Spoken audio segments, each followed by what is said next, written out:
It is the summer of strikes. Thousands of city workers shutting down Los Angeles, walking off the job for 24 hours. All as UPS cutting revenue outlook ahead of a new labor contract. Here with us, I'm pleased to say, on set, former Michigan gubernatorial candidate Tudor Dixon. Tudor, it's interesting. When you think about the UAW, we're known for the big three, which is known in Detroit. Detroit's a big contributor to the Michigan economy. How then do you look at some of these labor negotiations, particularly with the UAW, and think about some of the implications, the ramifications of what it could be for your big state of Michigan? Well, as I look at these, I think about the fact that many of these businesses, the automotive industry has moved. They've moved into Tennessee. They've moved into Kentucky. They're moving south of Michigan.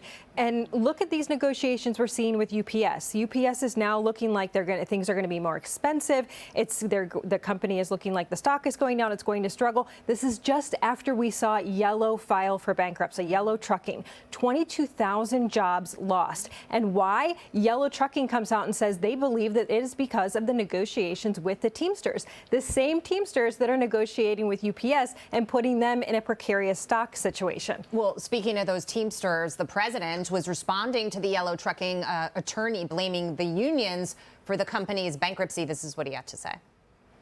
It's always easy to blame someone else, and that's okay, but at the end of the day, the facts don't lie, and Yellow's got to look themselves in the mirror and accept what they've done. So there you go. This is honestly a catastrophe, but it has been for over 10 years in trucking. It's very challenging to get people to take these jobs. We've been trying to make sure that our shipping has been steady for years now. The fact that we're going to take Yellow out of the system and now have increased prices for UPS, you know who this hurts? This hurts the American people, and this goes directly back to unions negotiating like this. And unions flexing their muscle in LA across sectors, trying to shut down the city for 24 hours. But we just reported that Ford has lost $4.5 billion on EV sales. Joe Biden's pushing all of the automakers into EVs. You got to make a profit to actually pay your employees with these new contracts they're trying to negotiate. Of course, these new climate deals are forcing consumers. They're trying to force consumers into buying a product. And look, consumers are not buying this product. They're not interested in this. So it's hurting Ford. But you look at LA, what is going to happen with a one-day shutdown? People go, oh, it's just one day. Think about the garbage that already piles up. Think about the situation that people will be in. And how do we know it's only going to be one day? How do we know that won't extend? But where is Gavin Newsom, who is out there saying, oh, I want to debate Ron DeSantis? Well, why don't you fix your own state, you know? Well said. He's never going to do that. Can I just ask you, though, what happens? Because what the left is going to do and the president is going to do is he's going to spin this. He's going to say, I was a pro-union president. Look how I helped you. He doesn't care about the chaos that it causes. He just wants, essentially, to get those votes. But as soon as you start to see jobs leave, and we've seen this in the state of Michigan, and I've talked to our union members, the union bosses are different than the union members. Right. And when suddenly there are no jobs, when 22,000 jobs are taken out of the system for Teamsters, that's going to affect those folks. And they're going to say, maybe this isn't the best deal for us. Is there any pushback on the shift to EVs? And I know in California at the writers' strikes, they've really pushed back on AI.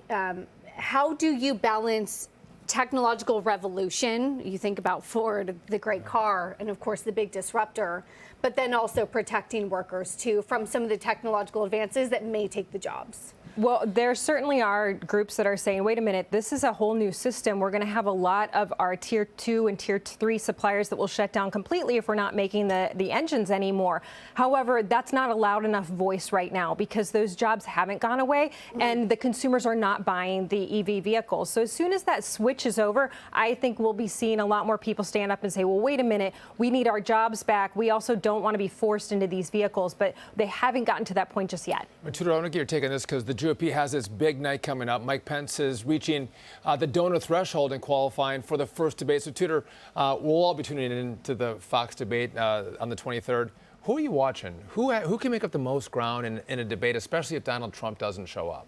You know, I'm watching all of them, but I think Governor Burgum will be very interesting because many people don't know who he is. But here's a guy who has been a successful businessman and a successful governor in his state. And I think that'll be a moment that he could break out or he could totally fall on his face. And so that's the question right now. We're watching to see who breaks out of that debate. And it gives a little space with Donald Trump not being there for someone to do that.